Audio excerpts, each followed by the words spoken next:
کل ہی کے اسٹیٹمنٹ دیکھ لیں جو آپ کو انڈین آرمی چیف کے نظر آتے ہیں آزاد کشمیر کو لے کر. ایک یہ ایسی اپوائنٹمنٹ ہے جس پر دنیا کی نظریں لگی ہوئی ہیں کہ آپ کس طریقے سے اس کو متنازع بناتے ہیں نہیں بناتے ہیں. مجھے اچھی طریقے سے یاد ہے, ہم سب کو یاد ہے کہ جب باجوہ صاحب کے ایکسٹینشن کا معاملہ تھا اس وقت کی یہ جو پی ڈی ایم ہیں, یہ جماعتیں جو ہیں, کو بڑا اعتراض تھا اس وقت باجوہ صاحب پہ, کھل کے بولا کرتے تھے.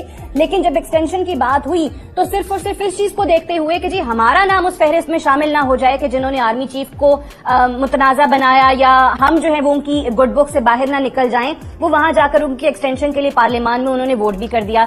سو اس معاملے پہ جنرل عاصم منیر کا جو معاملہ ہے, اس کو اتنا طول دینا میرا نہیں خیال کہ خود خان صاحب کے حق میں ہوگا, پاکستان تحریک انصاف کے حق میں ہوگا. سو یہ پاکستان تحریک انصاف کو سوٹ نہیں کرتا ہے, خود خان صاحب کو سوٹ نہیں کرتا ہے کہ ایک ایسی اپوائنٹمنٹ, اور اگر اس میں قواعد و ضوابط کی بھی بات کریں تو 5ویں 6ٹھے 4تھے 3 نمبر والا نہیں, جو سب سے سینئر موسٹ آدمی تھا اس کو آپ نے آرمی چیف اپوائنٹ کیا ہے. ہلالی صاحب, آپ کیا سمجھتے ہیں کہ آرمی چیف کسی سیاسی جماعت کا نہیں ہوتا, جس طرح عالیہ مقبول جان صاحب یہ کہہ رہے ہیں کہ جب وہ آرمی چیف بنتے ہیں تو پھر وہ آرمی چیف ہی ہوتے ہیں, وہ چیف کے نظریات کس طریقے سے ادارے کو چلانا ہے, کس طریقے سے بہتری کے اقدامات کرنے ہیں, وہ ان کا اپنا اختیار, اپنی ثوابدید ہوتا ہے.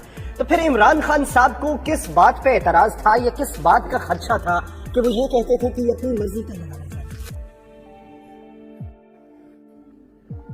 آپ کو پتا نہیں ہے کہ ان کا کیا خرچہ تھا؟ آپ کو پتا نہیں ہے کہ کیوں ریزرویشنز ہوئے تھے جب یہ عاصم منیر صاحب ISI کے چیف تھے؟ کیا انہوں نے کیا اور کیوں وہ اپوز کر رہے تھے؟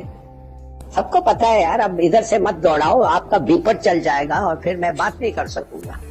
کہنے کی بات سیدھی سادی یہ ہے کہ اگر یہ سب ہونا تھا اور اگر یہ آرمی چیف اس وقت باجوہ صاحب کے کنسنٹ سے ہونا تھا تو کیوں نہیں 2 دن پہلے ریٹائر کر گئے, کیوں نہیں ریزائن کر گئے 2 دن پہلے؟ ابھی کر دیں, سیدھی بات ہے, ان کا پروموشن ہو جائے گا next to next army chief. ابھی ریٹینشن کی بات ہی نہیں آئے گی. ہمارے سب کانٹیننٹلز کے دماغ میں افسوس سے یہ کہنا پڑتا ہے کہ یہ ایک کیڑا ہے. وہ کیڑا یہ ہے کہ لاز کو آپ اس طریقے سے انٹرپریٹ کرتے ہیں جو سب سے مشکل ہے اس کو امپلیمنٹ کرنے کے لیے. اور دیکھیے جی, دوسری بات ہے, آپ جا کے ان کو پروموٹ کریں, ان کو بنائیں, اور اگر کسی کا آبجیکشن ہے پرائیویٹ سٹیزن, بے شک وہ چلے جائے سپریم کورٹ, اور سپریم کورٹ اگر فیصلہ کر کے کہے کہ ان کا جو اپوائنٹمنٹ تھا was not according to the constitution, تو آپ کانسٹیٹیوشن کو بدلیں. اس وقت تو آپ کے پاس آئی تھنک 2/3 اکثریت ہے. آپ یہ سب جو ریزگنیشنز آئے ہیں ان کو ایکسپٹ کر لیں تو آپ کو آرام سے 2/3 مل جائے گا اور آپ کر لیں. ویسے ریٹینشن کا جو لا پاس کیا ہے, کبھی آپ ایسا سوچ ہی سکتے ہیں کہ آرمی چیف ایک میجر کو نکال رہا ہے, کہہ رہا ہے جاؤ تمہاری ضرورت نہیں ہے, اور پرائم منسٹر صاحب کہتے ہیں نہیں میرا اختیار ہے کہ اس کو میں ریٹین کروں؟ واٹ از دس؟ یہ ہو سکتا ہے کبھی؟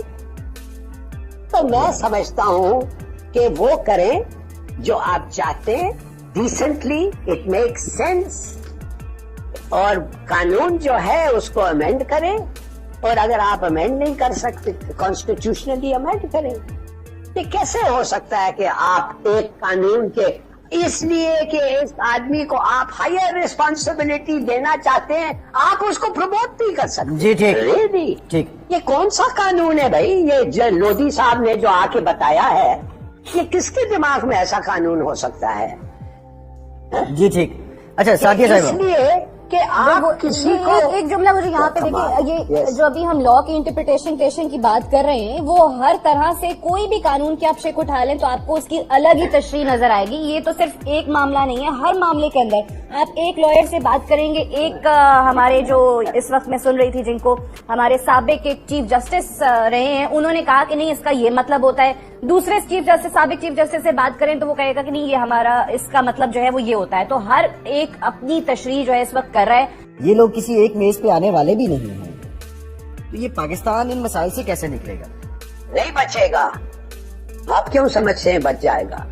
ہم آلریڈی ان ڈیفالٹ ہیں. آپ ایک کتاب جا کے پڑھیں,